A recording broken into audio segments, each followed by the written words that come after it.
I'm from Baltimore, Towson. And why are you here at the rally today? I closed my office today so I could be here to make the politicians aware that single payer is politically feasible. The only reason it's not is because they say it's not, but 60% of doctors and 60% of patients say it is politically feasible. So you've been in the system for a while, you know how it works and how it doesn't work. So you think single payer could be part of the big solution here? Single payer is a solution. It's a solution on multiple levels. It has not, you don't have to add so much financing to it as Senator Baucus is trying to find in his committee meetings. We have enough money now, we just have to deliver it in a way that is government funded and privately run.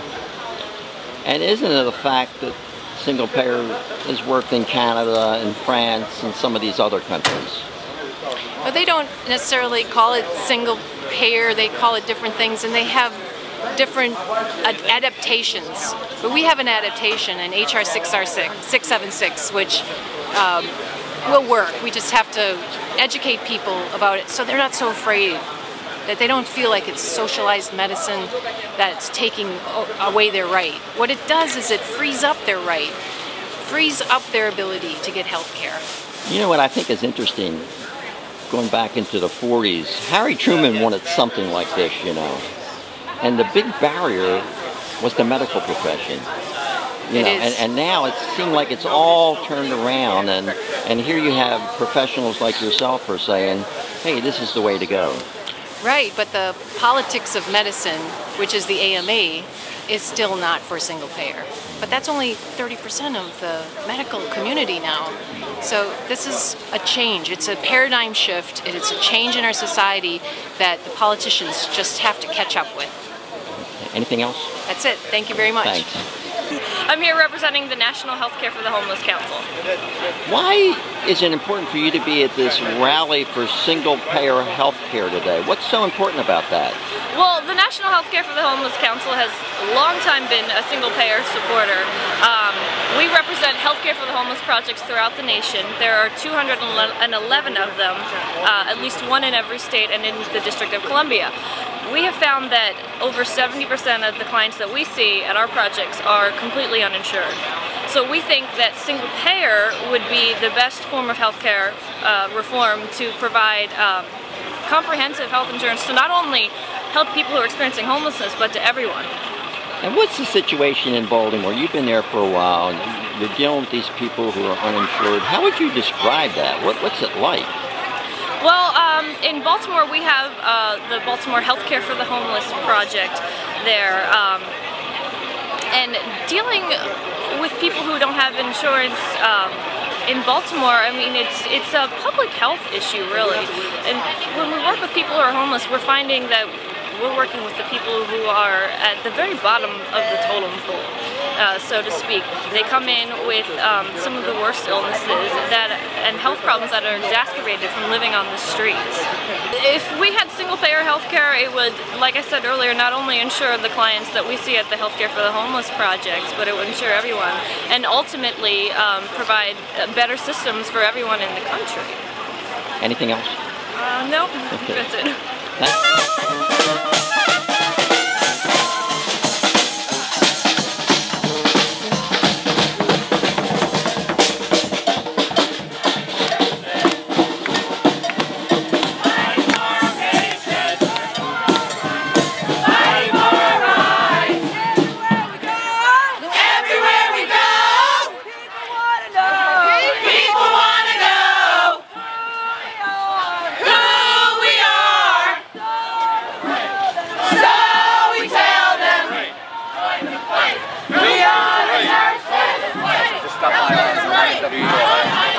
Healthcare's a right. We're over here in D.C. There's going to be a rally for single-payer health care. Why is that important to you? It's important to me because we have people that are in the city of Baltimore who has no health care and have no way of getting health care. These people need to be treated. We have people that are suffering from mental conditions that are roaming the streets and can't get any health care. We look at health care and housing and livable wage as three legs on the same stool. And without the, if you lose any one of the three, then you're bound to, the stool is going to tip over. I know how it felt to be without health care. I had lost a job by health care when the company moved out of state, and I was injured, and I had to pay out of pocket. And right now, the insurance companies are running health care. They only look at the bottom line of the profit, and they forget about the actual human sufferance that's going on today.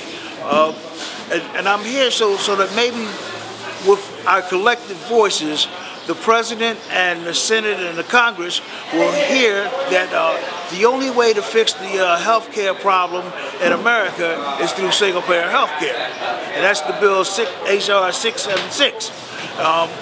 We have some political people who are very much opposed to it. And the other day, the insurance company said that they didn't need no regulations, that they would do it on their own, that they were going to cut back on the premiums that people would have to pay.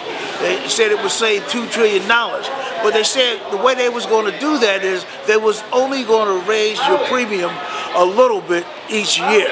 So still, they're in the profit making, not the people saving. And that's what this is all about today. Okay. Thanks a lot, James. You're welcome. Appreciate that. Right.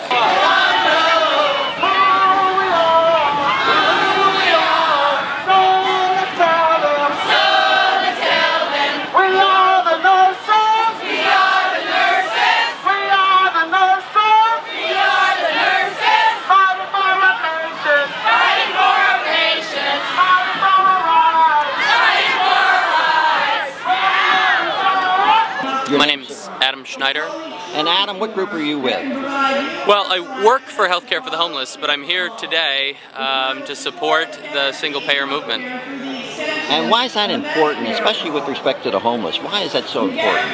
I have seen many, many people who have come through our doors who had health insurance, who had jobs, who had houses, who had health insurance, and the only thing that happened to them was they got sick. Lots of people get sick. When they get sick, they lose their jobs. When they lose their jobs, they lose their health insurance, and our system is not set up for that. They lose their homes, and yeah, it's... And with the economy tanking, you're seeing more clients than ever, is that correct? Absolutely. Absolutely. Healthcare for the Homeless is seeing many, many more clients. Yeah. Many people who are coming through our doors for the first time. Yeah, I think it's probably just the shock of not having a job and not having the health insurance, and then before you know it, somebody's sick, and it's desperation time. Absolutely. Well, and people don't realize that it can happen. People think that they're secure, and a lot of people are worried about changing systems, but what they don't realize until they get sick is that the current system doesn't work, that there is no health security, and that their personal health, their health insurance is not going to stand up to their personal health emergencies. Because Code Pink is a great supporter of the nurses and the doctors and the whole national effort to get Medicare for All, to pass H.R. 676, and we believe that we should be taking all the money that we're spending on killing people around the world and putting it to healing people.